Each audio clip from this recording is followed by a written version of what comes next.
Tense moments in court over the eavesdropping scandal that has now hit the Nashville DA's office. Good evening to you. I'm Carrie Sharp. And I'm Rory Johnston. You know, that scandal is now playing out in a murder case dating back 24 years, with the potential for more cases to be affected. News Channel 5 Chief Investigative Reporter Phil Williams first exposed the eavesdropping case more than a year ago. Phil, you were in the courtroom when this came up today. That's right. This follows the release of a state investigative report that concludes the DA's office was eavesdropping on defense attorneys. If today is an example of what's to come, DA Glenn Funk is not ready to admit that any mistakes were made. All right, are we ready on the Atchison matter? What was supposed to be a routine discussion of scheduling in the first-degree murder trial of Calvin Atchison quickly grew testy. What will be testified to is the Deputy Moore. So hang on, Judge. Not to object at this point. Are we scheduling the case, or are we hearing? This is exactly why we need to schedule quickly, Mr. Powers. Just hold on just a minute. As DA Glenn Funk reacted to the cloud now hanging over his office following the release of a damning investigative report from the state comptroller's office that concluded government employees in the DA's office surveilled and monitored audio and video recordings of criminal defense attorneys without their knowledge or consent. This photo from that report, defense attorney Ben Powers says, shows him and an investigator viewing files made available at the DA's office as they prepared their defense in the Atchison case.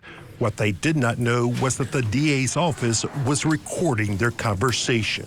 We are reacting to the different government agencies' allegations of their thorough investigation. We are not making these allegations. Funk accused the defense attorney of attacking the reputations of his prosecutors.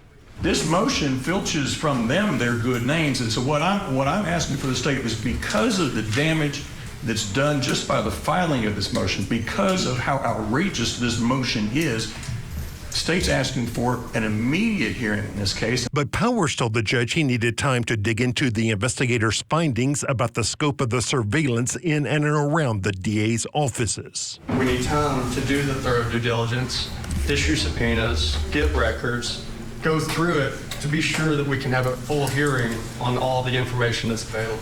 This is a situation where, having put the cloud over this office with a filing in court, he's not ready to defend it. Glenn Funk argued that the court should just ignore the comptroller's investigation, noting that Tennessee Attorney General Jonathan Skrmetti had declined to prosecute.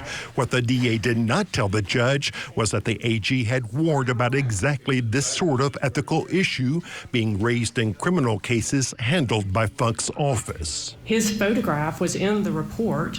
I think he should have the ability to investigate. In the end, Judge Cynthia Chappell ruled it's an issue that deserves more scrutiny.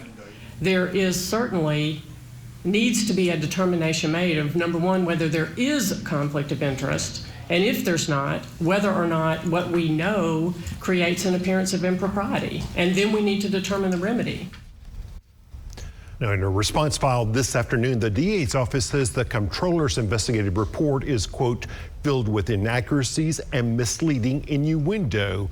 They actually claim that the AG cleared their office. That's why the next hearing set by the judge for mid-December will be so critical. I know it's on your calendar. You're going to be at that hearing. What do you expect? You know, I have not had a chance to talk with the defense team, but I would not be surprised if we don't hear from the investigators, and a lot more maybe of what's not included in their report. For sure it will be interesting. Absolutely. All right. Thank you, Phil.